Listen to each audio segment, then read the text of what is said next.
ഇതൊരു തിരഞ്ഞെടുപ്പിന്റെ കാലമാണ്. ഒരുപാട് ചോദ്യങ്ങൾ ഉയരുന്ന കാലം. ആ ചോദ്യങ്ങളിൽ ഏറ്റവും മുഴങ്ങി കേൾക്കുന്ന ചോദ്യം വീടെവിടെ എന്ന ചോദ്യമാണ്. സംസ്ഥാന സർക്കാർ ചോദിക്കുന്നുണ്ട്, മുഖ്യമന്ത്രി ചോദിക്കുന്നുണ്ട്, സൈബർ സ്പേസ് ചോദിക്കുന്നുണ്ട്, ചില മാധ്യമങ്ങളും ചോദിക്കുന്നുണ്ട്. വീടെവിടെ? ന്യായമായ ചോദ്യമാണ്. വയനാട്ടിലെ ദുരന്തം അനുഭവിച്ച മനുഷ്യന്മാർ 2 വർഷത്തോടെടുക്കുമ്പോൾ വീടെവിടെ എന്ന ആ ചോദ്യം ഉയരേണ്ടുന്ന ചോദ്യം തന്നെയാണ്. പക്ഷേ എന്റെ സംശയം, വീടെവിടെ എന്ന ആ ചോദ്യം ആദ്യം ചോദിക്കേണ്ടത് പ്രതിപക്ഷത്തോടാണോ അതോ ഈ സംസ്ഥാനം ഭരിക്കുന്ന സർക്കാരിനോടാണോ? ഞാൻ പറയും, ആ ചോദ്യം ചോദിക്കേണ്ടത് സംസ്ഥാന സർക്കാരിനോടാണ്. കാരണം ഞാനും നിങ്ങളും നമ്മളും ഒന്നിച്ചു നിന്ന് 778 കോടി രൂപ വയനാടിനെ പുനരുജ്ജീവിപ്പിക്കുവാൻ വേണ്ടി ദുരിതാശ്വാസ നിധിയിലേക്ക് അടച്ചത് സംസ്ഥാന സർക്കാരിലാണ്. സംസ്ഥാന സർക്കാരിന്റെ CMDRFിലേക്കാണ് നമ്മൾ ആ തുക കൈമാറിയിട്ടുള്ളത്. ആ തുക വെച്ചിട്ട് ഈ 2 വർഷം എടുക്കുമ്പോൾ ഈ സംസ്ഥാന സർക്കാർ എന്തെല്ലാമാണ് ചെയ്തിരിക്കുന്നത്? ദുരന്തമുണ്ടായി കൃത്യം 20 മാസമാകുമ്പോൾ ഈ സംസ്ഥാന സർക്കാർ പൂർത്തീകരിച്ച് ആ വീടുകളിൽ താമസിക്കുന്ന ഒരു മനുഷ്യനെങ്കിലും നിങ്ങൾക്ക് വയനാട്ടിൽ കാണിച്ചു തരാൻ കഴിയും? ഇല്ല. അപ്പോൾ നിങ്ങൾ പറയും, സംസ്ഥാന സർക്കാർ 178 വീടുകൾ കൈമാറിയില്ലേ? 178 വീടുകൾ കൈമാറുന്നൊരു ചടങ്ങ് നടത്തി. അത് PR-ന് വേണ്ടി, തെരഞ്ഞെടുപ്പുമായി ബന്ധപ്പെട്ട് പെരുമാറ്റച്ചട്ടം വരുന്നതിന് മുമ്പ് PR-ന് വേണ്ടി ഉപയോഗിക്കുകയും ചെയ്തു. പക്ഷേ ആ 178 വീടുകളിൽ ഒന്നിലെങ്കിലും ആളുകൾക്ക് താമസിക്കാൻ കഴിയുന്നുണ്ട്? ഇല്ല. കാരണം മഹാഭൂരിപക്ഷ വീടുകളിലും ഇലക്ട്രിഫിക്കേഷൻ പൂർത്തീകരിച്ചിട്ടില്ല. ചില വീടുകളിൽ പ്ലംബിംഗ് ആക്ടിവിറ്റീസ് പൂർത്തീകരിച്ചിട്ടില്ല. പിന്നെ എങ്ങനെയാണ് ആ വീട്ടിൽ മനുഷ്യന്മാർ താമസിക്കുക? ഇന്ന് നമ്മൾ ഈ സംസാരിക്കുന്ന ദിവസം വരെ വയനാട്ടിലെ സർക്കാർ കൈമാറിയ ഒരു വീട്ടിൽ പോലും ഒരാൾ പോലും താമസിക്കുന്നില്ല എന്ന കണക്ക് നിങ്ങൾ എത്ര പേർക്ക് മുന്നിൽ ഈ കേരളത്തിലെ മുഖ്യധാരാ മാധ്യമങ്ങൾ എത്തിച്ചിട്ടുണ്ട്? ഇനിയും ഇതുവരെ നമ്മൾ അക്കൗണ്ട് ചെയ്തിട്ടില്ലാത്ത, ഓഡിറ്റ് ചെയ്തിട്ടില്ലാത്ത ചില കണക്കുകളിലേക്ക് കിടക്കാം. വയനാട്ടിൽ ആകെ മുഖ്യമന്ത്രിയുടെ ദുരിതാശ്വാസ നിധിയിലേക്ക് നമ്മൾ സംഭാവന ചെയ്ത തുക 778 കോടി രൂപ. ആ 778 കോടി രൂപയിൽ സംസ്ഥാന സർക്കാർ ടൗൺഷിപ്പ് നിർമ്മിക്കുവാൻ വേണ്ടി മാത്രം ചെലവഴിക്കുന്ന തുക 299. അതായത് മിച്ചം 479 കോടി. അതിലേക്ക് കടക്കാം. ഈ 299 കോടി രൂപയ്ക്ക് വയനാട്ടിൽ ടൗൺഷിപ്പ് നിർമ്മിക്കുവാൻ കരാറ് കൊടുത്തിരിക്കുന്നത് ഊരാളുങ്കൽ ലേബർ സൊസൈറ്റിക്കാണ്. ഊരാളുങ്കൽ 299 കോടി രൂപയുടെ വയനാട്ടിലെ പുനർനിർമ്മാണ പാക്കേജ് കൊടുക്കുമ്പോൾ യാതൊരു വിധമായ ടെൻഡർ നടപടികളും പാലിക്കപ്പെട്ടിട്ടില്ല.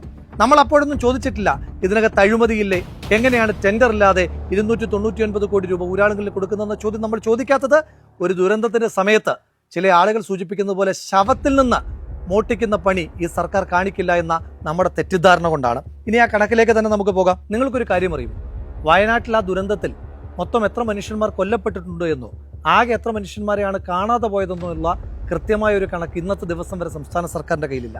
സംസ്ഥാന സർക്കാരിന്റെ കണക്കിൽ വയനാട്ടിൽ വീട് നഷ്ടമായ ആകെ ആളുകളുടെ എണ്ണം 487 ആണ്. ആ 487 പേരിൽ 85 ആളുകൾ പറഞ്ഞു, ഞങ്ങൾക്ക് സംസ്ഥാന സർക്കാർ നിർമ്മിക്കുന്ന വീട് വേണ്ട, പകരം അതിനാവശ്യമായിട്ടുള്ള നഷ്ടപരിഹാര തുക നൽകിയാൽ മതി. അപ്പോൾ സംസ്ഥാന സർക്കാർ നിർമ്മിക്കേണ്ട വീട് 402. ഈ 85 കുടുംബങ്ങൾക്ക്, ആ 85 കുടുംബങ്ങൾക്ക് വീട് നിർമ്മിക്കാനായി സംസ്ഥാന സർക്കാർ കൊടുത്തത് 15 ലക്ഷം രൂപയാണ്. അതായത് വയനാട്ടിൽ വീട് നഷ്ടമായ ഒരു മനുഷ്യന് ഒരു വീടിനെ സംസ്ഥാന സർക്കാർ കണക്കാക്കുന്നത് 15 ലക്ഷം രൂപ. അങ്ങനെ നോക്കുമ്പോൾ ഈ സംസ്ഥാന സർക്കാർ ആകെ വയനാട്ടിൽ നിർമ്മിക്കുവാൻ തീരുമാനിച്ചിരിക്കുന്നത് 410 വീടുകളാണ്. ആ 410 ഗുണം 15 ലക്ഷം. അങ്ങനെ നോക്കുമ്പോൾ ഈ 410 വീടുകൾക്ക് ചെലവാകുന്നത് 61 കോടി 50 ലക്ഷം രൂപയാണ്. പോട്ടെ, ഇനി അവിടെ സ്ഥലം നന്നാക്കാനും അതുപോലെ തന്നെ വീടിൻ്റെ മെച്ചപ്പെട്ട അവസ്ഥയ്ക്കുമൊക്കെ വേണ്ടിയിട്ട് 1000 സ്ക്വയർ ഫീറ്റുള്ള ആ വീടിന് ഒരു 20 ലക്ഷം രൂപ വെച്ച് നമുക്ക് കൂട്ടാം. അപ്പോഴും 82 കോടി രൂപയാണ് അവിടെ വീട് നിർമ്മിക്കുവാനായി ആകെ ചെലവഴിക്കപ്പെടുന്ന തുക. ഇനി ടൗൺഷിപ്പാണ്, റോഡ് വേണം, അംഗനവാടി ഉണ്ടെന്ന് പറയുന്നു, പാർക്ക് ഉണ്ടെന്ന് പറയുന്നു. അതിനെല്ലാം കൂടി ഒരു 10 കോടി കൂടി മാറ്റി വെച്ചാൽ പോട്ടെ, എല്ലാം കൂടെ ചേർന്നൊരു 100 കോടി രൂപ. അതും വിട്ടേക്കൂ, 150 കോടി രൂപ. പക്ഷേ ടൗൺഷിപ്പിന് വേണ്ടി ആകെ മാറ്റി വെച്ചിരിക്കുന്ന തുക 299 കോടിയാണ്. അപ്പോൾ ഈ ബാക്കി 149 കോടി വെച്ച് ഈ സംസ്ഥാന സർക്കാർ ഊരാളുകളിലും കൊണ്ട് എന്ത് ചെയ്യാനാണ് ഉദ്ദേശിക്കുന്നത്? അത് വയനാട്ടിൽ എന്തെങ്കിലും നിർമ്മിക്കുവാൻ വേണ്ടിയിട്ടാണോ അതോ CPM-കാർക്ക് വയർ നിറയ്ക്കുവാൻ വേണ്ടിയിട്ടാണോ എന്ന് നിങ്ങൾ തന്നെ പറയേണ്ടുന്ന കണക്കാണ്. അപ്പോൾ സർക്കാരിൻ്റെ ദുരിതാശ്വാസ നിധിയിലെ ബാക്കി പണത്തെപ്പറ്റിയും ഈ 299 കോടി രൂപയിലെ ബാക്കിയെപ്പറ്റിയുമൊക്കെ നമുക്ക് ഓഡിറ്റ് ചെയ്യണ്ടേ? ഓഡിറ്റ് ചെയ്യാനുള്ള അവകാശം നമുക്കുണ്ട്. കാരണം അത് പ്രതിപക്ഷം കൂടി കൊടുത്ത പൈസയാണ്. കർണാടക സർക്കാർ രാഹുൽ ഗാന്ധിയുടെയും പ്രിയങ്ക ഗാന്ധിയുടെയും KC വേണുഗോപാലിൻ്റെയും ഒക്കെ സമ്മർദ്ദത്തിൻ്റെ ഭാഗമായി 20 കോടി രൂപയാണ് സംസ്ഥാന സർക്കാരിന് ഭവന നിർമ്മാണത്തിന് വേണ്ടിയിട്ട് കൊടുത്തിരിക്കുന്നത്. അതുപോലെ തന്നെ കേരളത്തിലെ UDF-ന്റെ MLA-മാർ, പ്രതിപക്ഷ നേതാവ് അടക്കമുള്ള ആളുകൾ, MP-മാർ, അവരെല്ലാവരും വയനാട് ദുരിതാശ്വാസ നിധിയിലേക്ക് പണം കൈമാറിയിട്ടുണ്ട്. അപ്പം നമുക്ക് കൂടി അവകാശപ്പെട്ട ഈ സംസ്ഥാനത്തിൻ്റെ പൊതുവായ പണം, ആ പണം എങ്ങനെയൊക്കെ ചിലവഴിക്കപ്പെട്ടു എന്നതിനെപ്പറ്റി കൃത്യമായ കണക്ക് നമുക്കറിയണം. ഇനി തിരിച്ച് കോൺഗ്രസിനോട് നിങ്ങൾക്ക് ചോദിക്കാം, പ്രതിപക്ഷത്തോട് നിങ്ങൾക്ക് ചോദിക്കാം, എന്തിനെപ്പറ്റി? കാലതാമസത്തെപ്പറ്റി. ശരിയാണ്, പ്രതിപക്ഷത്തിന് കാലതാമസം ഉണ്ടായിട്ടുണ്ട് ഭവന നിർമ്മാണത്തിൽ. ഒരു കാര്യം നിങ്ങൾ മനസ്സിലാക്കേണ്ടത്, ഈ സംസ്ഥാനത്തെ എല്ലാ ഭൂമിയുടെ മുകളിലും കൂടുതൽ അവകാശമുള്ള സംസ്ഥാന സർക്കാർ, ആ സർക്കാരിന് പോലും 2024 ജൂലൈയിൽ ദുരന്തമുണ്ടായിട്ട് ഭൂമി ഏറ്റെടുപ്പ് പൂർത്തീകരിക്കുവാൻ കഴിഞ്ഞത് 2025 ഏപ്രിൽ മാസം 11-ാം തീയതിയാണ്. ഏതാണ്ട് ഒരു വർഷത്തോടെടുത്തു സംസ്ഥാന സർക്കാരിന്. അതിനേക്കാൾ കുറച്ചുകൂടി സമയം കോൺഗ്രസിനെടുത്തു. കോൺഗ്രസിന് മേപ്പാടിയിൽ കുന്നുംപറ്റയിൽ സ്ഥലം വാങ്ങിയിട്ടുണ്ട്. ഇന്ത്യൻ നാഷണൽ കോൺഗ്രസ് KPCCയുടെ നേതൃത്വത്തിൽ ആപ്പ് വഴി ഏതാണ്ട് 4.5 കോടി രൂപയാണ് സമാഹരിച്ചതെന്നാണ് ഞാൻ മനസ്സിലാക്കുന്നത്. യൂത്ത് കോൺഗ്രസ് ആപ്പ് ഉപയോഗിച്ചിട്ടില്ല. ഓരോ നിയോജകമണ്ഡലം കമ്മിറ്റികൾക്ക് അക്കൗണ്ടിൽ പൈസ നിക്ഷേപിക്കുവാനാണ് ആവശ്യപ്പെട്ടത്. അത് പ്രകാരം സംസ്ഥാന യൂത്ത് കോൺഗ്രസ് കമ്മിറ്റി ഏതാണ്ട് 1,05,00,000 രൂപ KPCC കൈമാറുകയും ചെയ്തു. ഈ പണം കൊണ്ട് എന്ത് ചെയ്തു? ഈ പണം ഉപയോഗിച്ചുകൊണ്ടാണ് വയനാട് മേപ്പാടിയിൽ കുന്നുംപറ്റയിൽ കോൺഗ്രസ് സ്ഥലമേറ്റെടുത്തത്. ആ സ്ഥലത്ത് നിർമ്മാണ പ്രവർത്തനങ്ങൾക്ക് ആവശ്യമായിട്ട് സ്ഥലം വൃത്തിയാക്കുന്ന പ്രവർത്തനങ്ങളുമായിട്ട് ഇപ്പോൾ മുന്നോട്ട് പോവുകയും ചെയ്യുകയാണ്. ഇനി കണക്കിനെ ഓഡിറ്റ് ചെയ്യുകയാണെങ്കിൽ, ഞാൻ യൂത്ത് കോൺഗ്രസ് പ്രസിഡന്റ് ആയിരിക്കുമ്പോഴാണ് പത്തനംതിട്ടയിൽ വെച്ച് മാധ്യമ സമ്മേളനം നടത്തിയിട്ട് ചോദിച്ചു. ഞാൻ സംസ്ഥാന യൂത്ത് കോൺഗ്രസ് കമ്മിറ്റിയുടെ സ്റ്റേറ്റ്മെന്റ്, ബാങ്ക് സ്റ്റേറ്റ്മെന്റ് എടുത്ത് കൈരളിയുടെ റിപ്പോർട്ടറോടാണ് കൊടുക്കുന്നത്. നിങ്ങളിത് പരിശോധിച്ചിട്ട് ഇന്നത്തെ ദിവസം വരെ ഈ അക്കൗണ്ടിൽ നിന്ന് 1 രൂപയെങ്കിലും പിൻവലിച്ചതായി തെളിയിച്ചാൽ ഞാൻ ആ ഉത്തരവാദിത്വത്തിൽ നിന്ന് രാജിവെക്കാം എന്നെന്ന് വെല്ലുവിളിക്കുകയും ചെയ്തിരുന്നു. ഇനി തിരിച്ച് പണം കൊടുത്തുവെന്ന് പറയുന്ന DYFIയുടെ കണക്കിനെ പറ്റി നമുക്ക് ഓഡിറ്റ് ചെയ്യണ്ടേ? DYFI എന്നാണ് മുഖ്യമന്ത്രിക്ക് ചെക്ക് കൈമാറിയത്? 2025 ഏപ്രിൽ മാസമാണ് 20 കോടി രൂപയുടെ ചെക്ക് മുഖ്യമന്ത്രിക്ക് കൈമാറിയത്.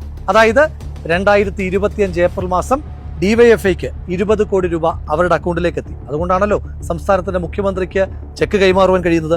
ഇനി തിരിച്ച് DYFI അക്കൗണ്ടിൽ പണം നിക്ഷേപിക്കുന്നതെന്നാണ് 2026 ജനുവരി മാസം. അതായത് 10 മാസം 20 കോടി രൂപ DYFIയുടെ അക്കൗണ്ടിലുണ്ടായിരുന്നു. ഇനി അതിന്റെ കണക്ക് നമുക്ക് നോക്കാം.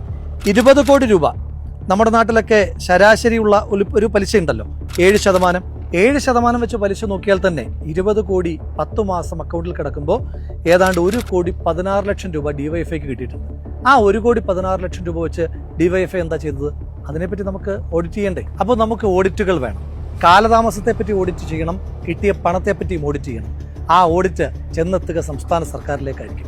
പ്രതിപക്ഷത്തെ സംബന്ധിച്ചിടത്തോളം ഏറ്റവും എളുപ്പമുള്ള ജോലി ചോദ്യം ചോദിക്കലായിരുന്നു.